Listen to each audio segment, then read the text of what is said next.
হয়েছে রোসাতি, আসবে গহীন রাতি। আমার আমার বলে যেদিন কাউকে পাবো না, সেদিন আমার, সেদিন আমার, সেদিন আমার, সেদিন আমার আধার গড়ে তুমি থেকো সাথী, আসবে গহীন রাতি। কাজে আমাদের সবাইকে মরা লাগবে কিনা? লাগবে। আমাদের বাংলাদেশের ঢাকা অঞ্চলের মানুষ টক ডাউল খাইতে একটু পছন্দ করে। তো হোটেলে গিয়ে বলছে এই ডাউল আছে, কাজ কি দিয়ে রান্না করেছিস? আম দিয়ে টক ডাউল। আমের আটি আছে, আটি আটি তো চিনি না কাজ। তাহলে ভত্তা ভত্তি যা আছে দিয়ে আর আমের আটি দিয়ে এক বাটি ডাউল দিয়ে। আল্লাহর বান্দা খাইতে বসছে, ভত্তা টত্তা দিয়া ডাউলও ঢেলে নিস। তখন ওই আটি চাটে টক লাগে না। কি লাগে না? কিরে কি আটি দিছস, টক লাগে না? কয় আমরা এক পাতিল ডাউল রান্না করি, এক পাতিল ডাউল রান্না করতে একটা বেশি আম লাগে না, একটা আম দিলেই যথেষ্ট। তো যেই লোকই খাইতে আসে সেই খালি আমের আটি খোঁজে। কি খোঁজে? তো আমরা আটি দিই, পাবলিক খেয়ে চেটে চুটে এইটা টেবিলের উপর রেখে যায়, আবার সুন্দর মতো ধুয়ে টুয়ে আবার পাতিলের মধ্যে দিই। আপনার আগেও এই আটি চেটেছে 30 জন, আপনি 31 নাম্বার। আটি চাটলে কি টক পাওয়া যাবে এখন? দুনিয়া চেটেছে নমরুদ, ফিরাউন, সাদ্দাত, হামান, কারুন, যুগে যুগে কত জালিমের পর জালিম চেটেছে, কেউ থাকতে পারে না। আপনি আর কতদূর চাটবেন? কাজে আল্লাহ পাক ওয়াল তানজুর নাফসু, তোমার বোঝা উচিত মা কদ্দামাত লিগাদ, তুমি তোমার জন্য কি নিয়েছো। কোরআনের একটি দর্শন, একটি ফিলোসফি, লিখে রাখবেন আমার এই কথা। আর কোনোদিন আপনাদের এখানে আসবো কিনা আমার জানা নেই, আজকে বাঁচবো কি মরে যাবো আমার জানা নেই, এটা লিখে রাখবেন। আল্লাহ পাক দর্শনে বলেছেন ওমাল হায়াতুদ দুনিয়া ইল্লা মাতাউল গুরুর, এই দুনিয়া একটা ধোঁকা। দুনিয়া কি? ধোঁকা। জীবনের কোনো এক সময় আপনার মনে হবে এই ছেলে মেয়ের জন্যই এত কষ্ট করছিলাম, এই ভাইয়ের জন্যই এত মাথার ঘাম পায়ে ফেলে পরিশ্রম করছিলাম, এই বোনের জন্যই করছিলাম, এই বাম্মার জন্যই করছিলাম। দুনিয়াতে সবাই স্বার্থবাদী, সবাই কি? সব স্বার্থবাদী। নিঃস্বার্থ যিনি আপনাকে ভালোবাসেন তিনি আপনার রব আল্লাহ।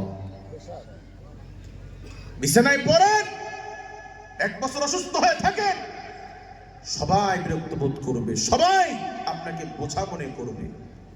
বিশাল আলিশান বাড়ি করেছেন, ছেলের বউ আপনাকে বোঝা মনে করবে আপনার বয়স্ককালে। এই বুড়োটা মরলেই তারা যেন আযাব থেকে বাঁচে।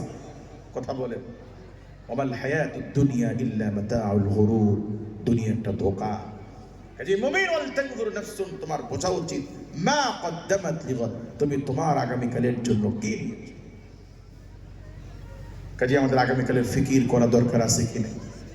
কবরের চিন্তা করা দরকার আছে কি নাই? দুনিয়া এমনি এমনি আসলাম, ফুর্তি করলাম, খাইলাম, চলে গেলাম, এত সোজা? আপনার পা আছে আরেকজনের পা দেওয়া হয় নাই, আপনার চোখ আছে আরেকজনকে দেওয়া হয় নাই, আপনার জবান আছে আরেকজনকে জবান দেওয়া হয় নাই। আপনাকে এমনি দেওয়া হয়েছে, এমনি ছেড়ে দেওয়া হবে। আল্লাহ পাই টু পাই হিসাব নেবেন। কথা বলে ঠিক কি না? মুমিন পৃথিবীতে একটা গরুর বাছুর যখন মার স্তনের দুধ খায়, আমরা পৃথিবীর মানুষগুলো গরুকে বেঁধে রেখে, বাছুরকে বেঁধে রেখে আমরা দুধ দহন করি। যখন দেখি দুধ বের হয় না, তখন আমরা বাছুরকে ছেড়ে দিই। অবলা প্রাণী গরুর বাছুর দৌড় দিয়ে মার স্তনে লেগেছে, দেখে আর দুধ বের হয় না। অবশ্য শিশু মাকে প্রশ্ন করে, মা তোমার স্তনে তো আগে দুধ ছিল না, আমি যখন তোমার পেটে এসেছি আল্লাহ পাক আমার জন্য অন্য সকল মাখলুকের মতো তোমার স্তনে আমার জন্য দুধ দিয়েছিলেন, কিন্তু এই মানুষের আমার সব খাবার নিয়ে গেল, মা কাজটা কি ঠিক হলো? অবলা প্রাণী গরু তখন তার জিহ্বা দিয়ে বাচ্চার শরীর চাটে আর বলে, সান্ত্বনা দেয় তার ভাষায়, আমার বাছুর কষ্ট পাস না, আমরা গরু, আল্লাহ পাক আমাদেরকে তৈরি করেছেন মানুষের সেবার জন্য। আমাদের রক্ত, আমাদের গোশত, আমাদের হাড় হাড্ডি, আমাদের দুধ সব মানুষের জন্য। কারণ মানুষ হচ্ছে এই পৃথিবীর চিফ গেস্ট, তাদেরকে তৈরি করা হয়েছে আল্লাহর ইবাদতের জন্য, আমাদেরকে তৈরি করা হয়েছে মানুষের সেবার জন্য। আর মানুষকে আল্লাহ পাক তৈরি করেছেন একমাত্র তার ইবাদত করার জন্য। এত হাঁস খাইলা, মুরগি খাইলা, গরুর গোশত খাইলা, গরুর দুধ খাইলা, নামাজ পড়বো না, খালি শুয়ে যাও কবরে, পিঠে সাল তুলে ফেলবে। কথা বলেন তুমি কে? পেট ভরে 3 বেলা খানা খাইলা, কুকুর শুকুর হাঁস মুরগি তোমার মতো 3 বেলা পেট ভরে খানা খেয়েছে? কাজে আল্লাহ পাক তোমাদেরকে যেমন দিয়েছেন নিয়ামত, পাই টু পাই হিসাব নেবেন। কাজী বলতেন দুর নফসুম মা কদ্দামাত লিগাদ, তোমাদের বোঝা উচিত তুমি আগামীকালের জন্য কি নিয়েছো। কাজে আমাদের আগামীকালের জন্য কিছু নেওয়া নেকি দরকার আছে কি নেই? যে আল্লাহ পাক আপনাদেরকে পরকালের চিন্তা করতে বললেন, ওই আল্লাহ পাক আবার রাস্তাও দেখিয়ে দিয়েছেন। আল্লাহ পাক বলেন আনফিকু মিম্মা রাযাকনাকুম মিন ক্বাবলি আন ইয়াতিয়া আহাদাকুমুল মাউত। কোরআন নাযিল করে আল্লাহ পাক বলেন, ঈমানদার গণেরা, মুমিনেরা, আমি আল্লাহ তোমাদেরকে যে রিজিক দিয়েছি, যে টাকা পয়সা দিয়েছি, এই টাকা পয়সা যত বেশি পারো আমি আল্লাহর রাস্তায় দান করো। তোমরা আল্লাহর জন্য দান করো। মৃত্যু আসার আগে যত বেশি পারো দান করো, মৃত্যুর আগে। কারণ মৃত্যুবরণ করলে তোমার জায়গা জমি, দোকান, ঘর, আস্থাবার যত সম্পদ আছে সব দখল হয়ে যাবে। আর কোনোদিন তোমার টাকা পয়সা তোমার থাকবে না। এই বিল্ডিং আর কোনোদিন ফিরে আসতে পারবে না, সব দখল হয়ে যাবে। কথা বলে ঠিক কি না? কিন্তু যেটা তুমি দান করবা এটা তোমার, এটা কার? কোরআন আল্লাহ পাক বলেন ওয়াকরিদুল্লাহ করদান হাসানা, যারা দান করে তারা কেমন যেন আল্লাহকে কর্জে হাসানা দেয় আল্লাহ পাক। মৃত্যুর পরে আল্লাহ পাক কমপক্ষে 10 গুণ আল্লাহ তাআলা দিবেন। কয় গুণ? কাজে আল্লাহ পাক বলেন মুমিন তোমাদের জন্য যত বেশি পারো তোমরা দান করো। কেন দান করবা শোনো, আল্লাহ পাক বলেন ফায়াকুলু রাব্বি লাউলা আখরতানি ইলা আজলিন করিব ফাআসাদদাক ওয়া আকুম মিনাস সালিহিন। মানুষের যখন মৃত্যুর সময় ঘনিয়ে আসে, ওই সময় মানুষ আল্লাহর কাছে আজরাইলকে দেখার পরে তারা আল্লাহর কাছে সময় চায়। মৃত্যুর সময় মানুষ আল্লাহর কাছে কি চায়? আমার কথা না আল্লাহর কথা? কেন সময় চায় তারা? এই জন্য সময় চায় আল্লাহ পাক বলেন ফাআসাদদাক, মরার আগে মানুষ দান করতে চায়। ওয়া কুম মিনাস সালিহিন, আল্লাহ এখন একটু দান করে নেককার হয়ে একটু আমল নিয়ে কবর যেতে চাই।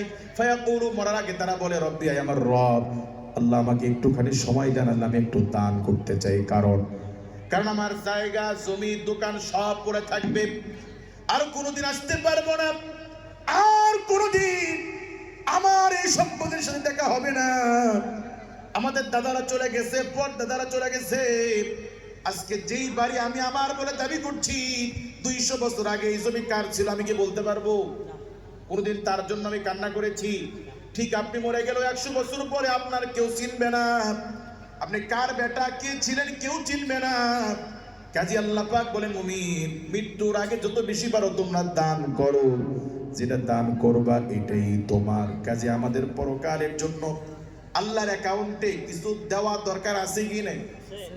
হযরত ওসমান ইবনে আফফান রাদিয়াল্লাহু তাআলা আনহুর শাসনামলে একবার মক্কায় খুব দুর্ভিক্ষ, মদিনাতুল মুনাওয়ারায় খুব অভাব, খাদ্যের সংকট। ওই সময় 40টা উট বোঝাই কিন্তু খাবার আসছে সিরিয়া থেকে। এই সব কিছুর মালিক ছিল ওসমান রাদিয়াল্লাহু তাআলা আনহু। ব্যবসায়ীরা ভিড় করলেন, খলিফাতুল মুসলিমিন আমাদের কাছে বিক্রি করে আমরা দ্বিগুণ 3 গুণ দাম দিব। খলিফাতুল মুসলিমিন বললেন শোনো, তোমরা আমাকে দ্বিগুণ দিবা 3 গুণ দিবা। আমার সাথে একজন ব্যবসায়ীর চুক্তি হয়েছে, যিনি আমাকে 1 গুণ 2 গুণ নয় বরং কম পক্ষে 10 গুণ তিনি আমাকে দিতে চেয়েছেন। কয় গুণ? 10 গুণ। সব খাবারগুলো ফ্রিতে গরিব মিসকিনদের মাঝে বিতরণ করে দিলেন। 10 গুণ দিবেন কে? আল্লাহ। তাদের জ্ঞান বুদ্ধি কম ছিল, বুদ্ধি শুদ্ধি ছিল না।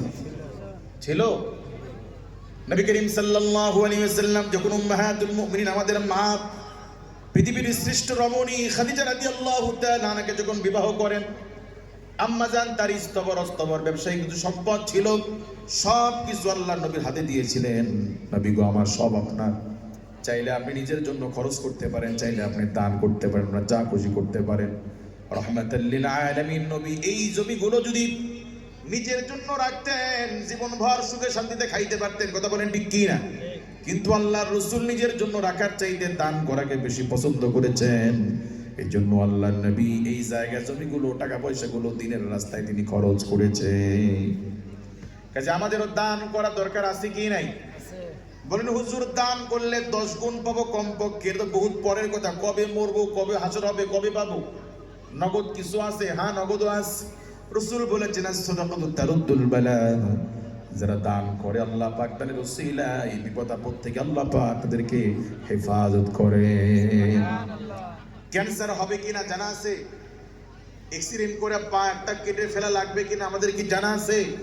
কিন্তু আপনি যদি দান করেন, আল্লাহ রাসূল বলেন as-সাদাকাতু তারুদ্দুল বালা, দানের ওসিলা আল্লাহ পাক মুমিনের বিপদ আপদ থেকে আল্লাহ মুমিনকে হেফাজত করে। কাজে আমরা বেশি বেশি দান করবো তো ইনশাআল্লাহ।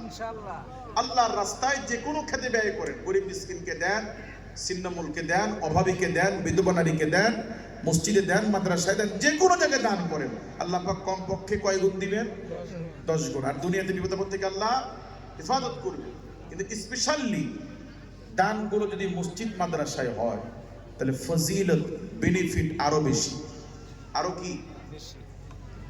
যেমন আপনি যদি মাদ্রাসায় দান করেন, এই মাদ্রাসায়